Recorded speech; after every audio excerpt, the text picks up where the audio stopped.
সেগুলো সবাই ভালো আছে। তো আজকেও গ্যাস ছিল না সারাদিন, এখন গ্যাস আসছে। তো হালকা কিছু রান্না করে নিচ্ছি, কারণ একই কথা কতবার বলবো আর, বুঝলেন? এখানে থাকতে বলি, এভাবে থাকতে হবে।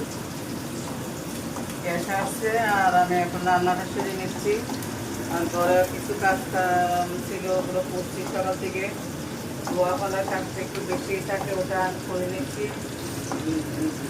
যেহেতু আমার একা হাতে সব কিছু সামলাইতে হয়, তো ওগুলো আমি করে দিচ্ছি সকাল থেকে। ধোয়া ফেলা যা ছিল, তো কত তো একটু বুঝবে না, কত দুঃখজনক। আমাদের দেশে একটা ভাইদেরকে হারাইছি, আমাদের অনেক সন্তানদেরকে হারাইছি। আমাদের বুক বড় বেদনা নিয়ে তারপর আমরা বেঁচে আছি, কিছু করার নাই। কারণ ভালো কিছু পেতে হলে কিছু বিসর্জন দিতে হয়। তো আমাদের অনেক ভাই, অনেক সন্তান আমরা চোখের সামনে দেখছি জ্বরে যেতে, তাদেরকে প্রাণ দিতে দেখছি। ওগুলো ভোলার মতো না। আমি এমন একটা পর্যায়ে চলে গেছিলাম যে আমি রাতে প্রায় ঘুমাতে পারতাম না।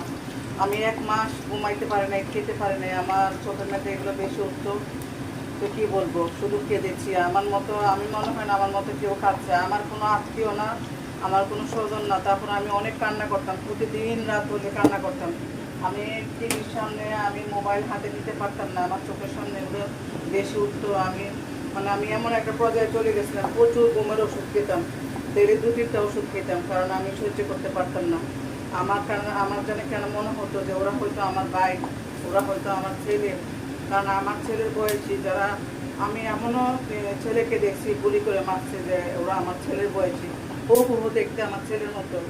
তো কী করবো, কিছু করার নাই। তাদের তো পুরো বাংলাদেশের মানুষ দেখছে, শুধু আমি দেখি না, পুরো বিশ্ববাসী দেখছে। তো কী করবো, আজকে সেই সুখটা আজকে সবার ভিতরে আবার নতুন করে জাগ্রত হয়েছে।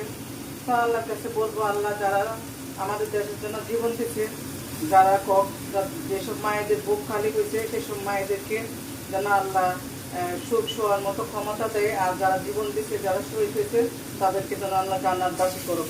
কারণ তারা আমাদের আত্মীয়, তারা আমাদের সন্তান, তারা আমাদের ভাই। তাদের জন্য আমরা এখনো কাঁদি, কারণ কান্না আমাদের কোনোদিন ফুরাবে না। অনেকে মনে করে কি যে ও মরে গেছে, শেষ। কিন্তু কেউ মরে যায় না। কেউ স্মৃতির পাতায় থাকে, কেউ চোখের পাতায় থাকে, কেউ মনের কোনায় থাকে।